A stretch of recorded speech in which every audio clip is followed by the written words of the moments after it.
Yeah, it It did that froze again. again. Sorry. I mean, people are just gonna have to live with it. I can try to edit it out though. Yeah, you froze on my end too. Can you see me now or hear me? Yeah, I can. Okay, cool.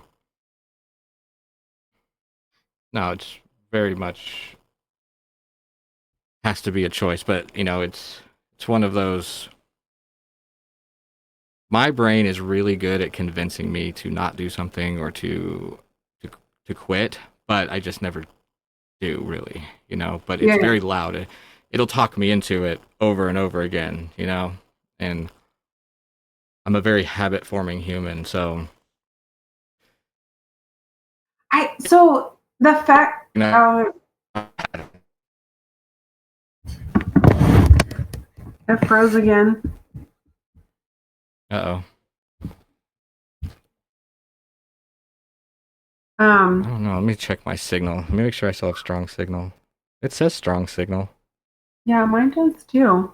This kind of happens though, but it's okay. I mean, I'm gonna get a thing, but most of the people that watch these watch the little clips I make up anyways. That's where all the views are coming in. So Yeah, if because they want to watch the raw, then they're a real yeah, one. people don't have the attention span to sit through all the They stuff. don't, and that's what I'm learning, and so that's why I've been putting up all those clips. But they're reaching people. They should reach out to me more.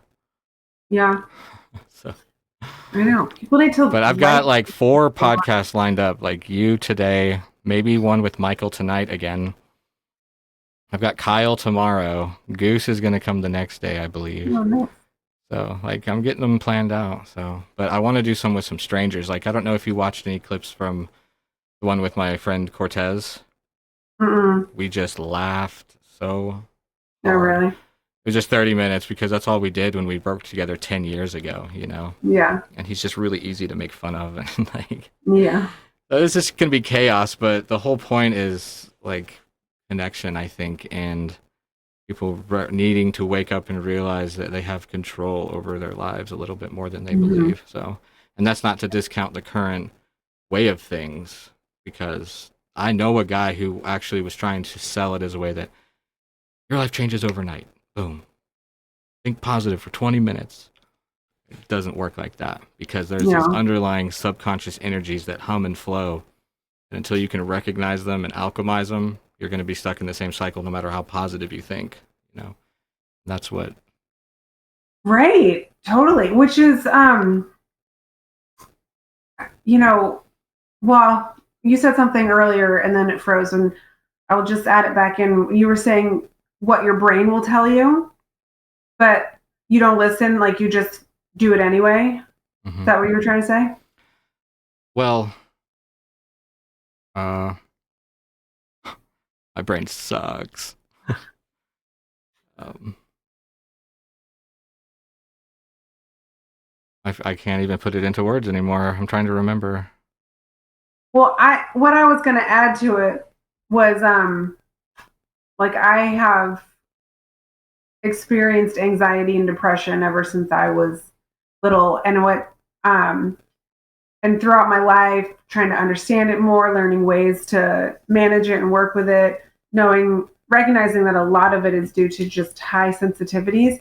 But I realized that like the brain, especially when it's triggered into anxiety or fear, or I think unworthiness too, the brain is a liar. Like it can be a liar, straight up liar. Yeah, yeah. And I Ooh, don't so know glad you why, I said don't that. know where that comes from, but when we put too much value on the thinking brain, as the part of us that knows everything, and Hmm. it's a can be a trap.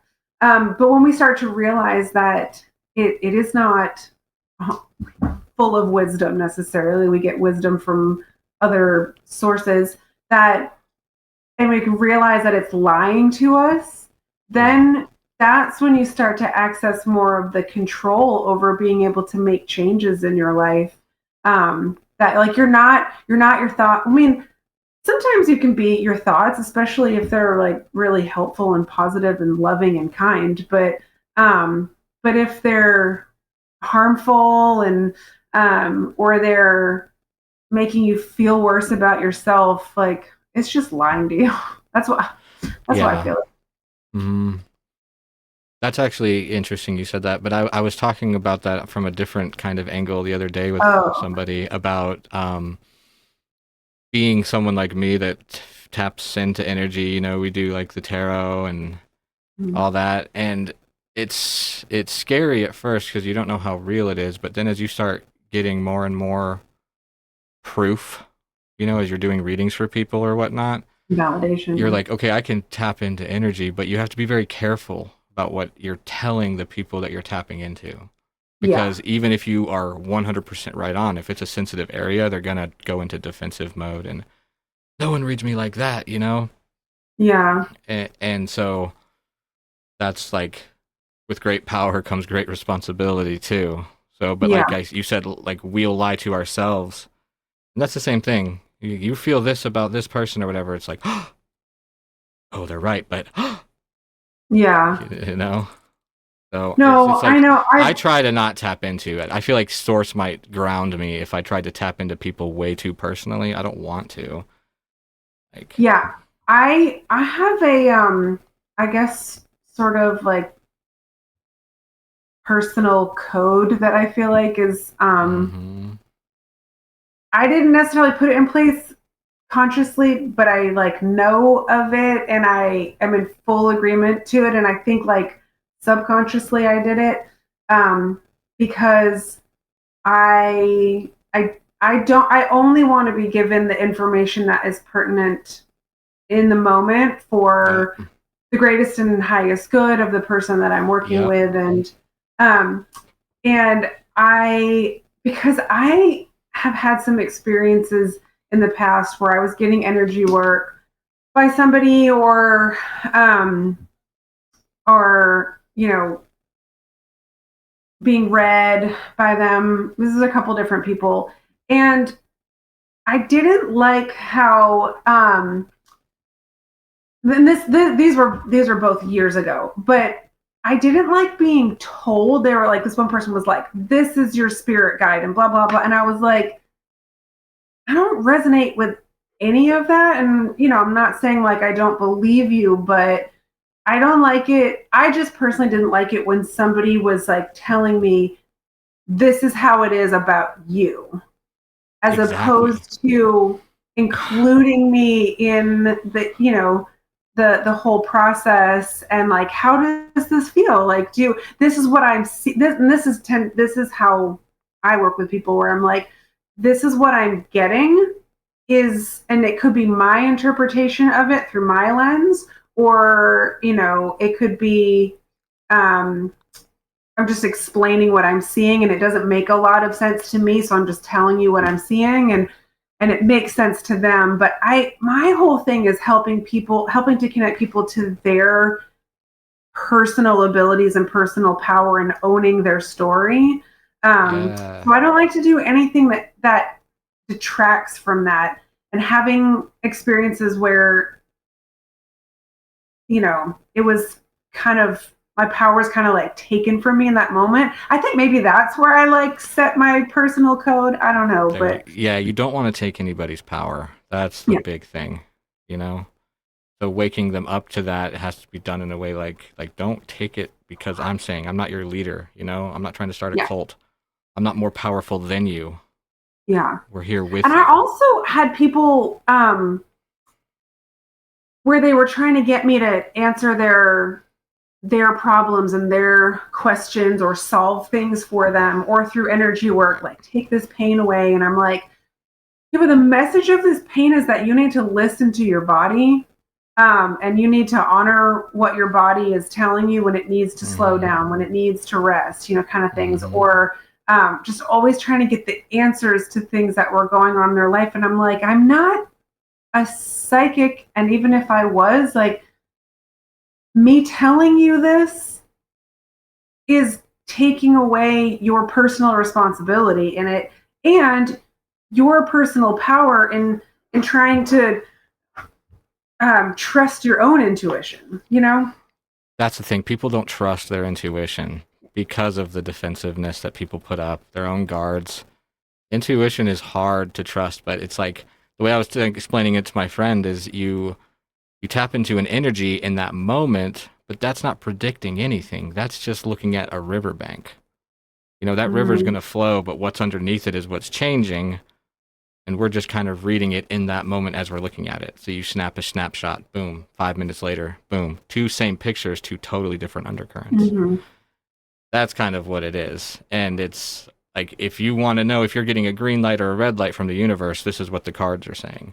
And also sometimes too, I feel like what, like with a card reading, in the moment, you might get that information and you're like, okay, it didn't like hit me, but then later I'll feel a connection with the reading that it just took a little bit longer. I think for the subconscious to work with it and figure it out. Do you know what I mean? Like sometimes it's like, oh yeah, that is a total validation of how I've been feeling, or like what we were just talking about, and then sometimes the reading is it just needs some time to marinate with your subconscious to where you're like, oh, okay, I really see where that information helps me now. Yeah. Yes. It's so wild. But I think part of the shadow work I've been dealing with a lot lately has also been, what I grew up in. I'm still shedding that.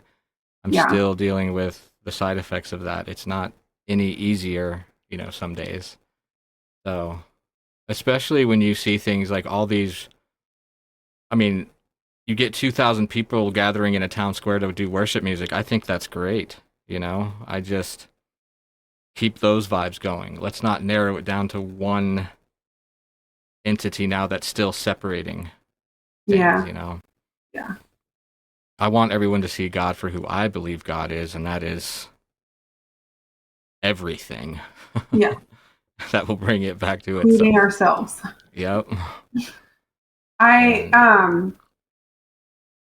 Also, I think what you're experiencing right now, like sort of the collective energies for that type of work are just like ripe. This is, I think you are not really alone in especially when a Charlie Kirk gets assassinated, something like that.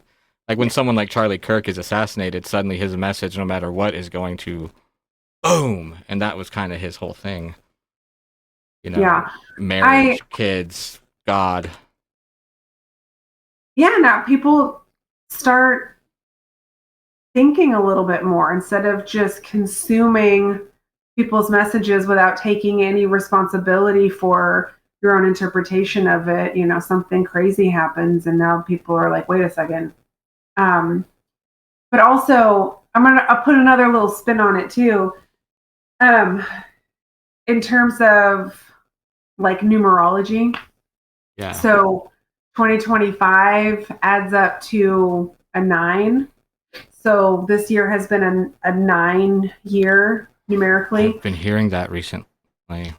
And the 9 is the energy of endings. Yeah. Yes. And then next year will be 2026, and that will be a 1 year, and 1 is beginnings, like Aries energy, And in order for, like, when you get to the end of a cycle, in order to begin something new, what doesn't belong in the new cycle has to fall away, has to get dismantled, and you have to sift through that to find the things that do need to stay and move forward, and get rid of the things that don't need to. And when you're excavating that, or like you're breaking it down and excavating it, there are emotions attached with that. There are traumas. There are memories. There's all this stuff. And like, it is not for the faint of heart to go through all of this. So I think in what you're going through, and if you're feeling unworthy, I think you should remind yourself also that you're incredibly brave to be facing all of it, instead of just turning it off and